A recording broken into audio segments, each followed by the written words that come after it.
सरकारी उच्च विद्यालय बांगर वार्षिक उत्सव अनुष्ठित होइछि। हाटोटी ब्लॉक अंतर्गत बांगर ग्राम पंचायत सरकारी उच्च विद्यालय बांगर ठारे 57तम वार्षिक उत्सव उद्यापित होइछि। उक्त उत्सव में विद्यालय प्रधान शिक्षक श्रीयुक्त सुरेश कुमार सभापतित्व में अवसरप्राप्त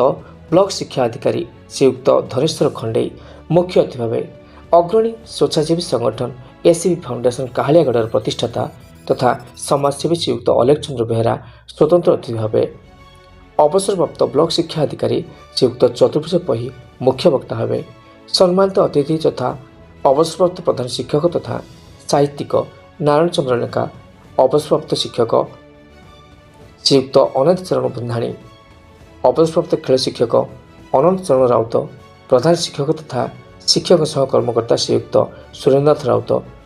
परिचालन कमिटी सभापति श्रीयुक्त दुर्योधन नायक महोदय योगदान देते।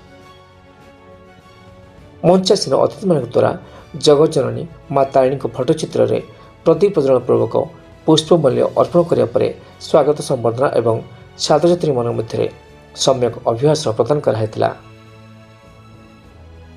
हाईस्कूल परीक्षा रे टॉपर छात्र सौम्यश्री बेहरा एवं विभिन्न क्षेत्र में उल्लेखनीय पारदर्शिता लाभ कर प्रतिभा मानू एसीबी फाउंडेशन काहालियागढ़ तरफ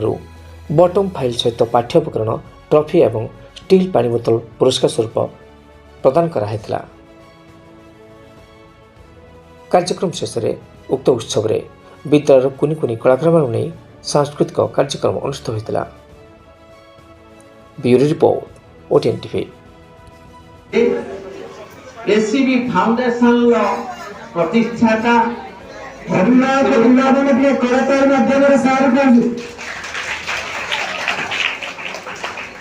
श्रीयुक्त अलेख चंद्र बेहरा महोदय आपण मानक जे उच्च श्रेणी भाषण कविता माध्यम रे तल्लीन करिदेबे मन को आकर्षित करिनेबे जड़े विशिष्ट साहित्यिक अवसर प्राप्त एपीओ साहित्यतना साहित्य संसदर संपादक श्रीयुक्त चतुर्भुज पई महोदय आदि मुख्य वक्ता सम्मानित अतिथि भाव आमे जहाकु पाइछंती ए विद्यालय पुरातन छात्र दुई जन को पाइछंती जने होचंती कई दिन तले एठू अवसर लेचंती अनंत सार आउ अनादि सार आउ जने सम्मानित अतिथि भाव जे पूर्व आसिक वक्तव्य रखुले जने संघीय उपदेष्टा भाव राज्य काम करती सुरेंद्र राउत महोदय ए विद्यालय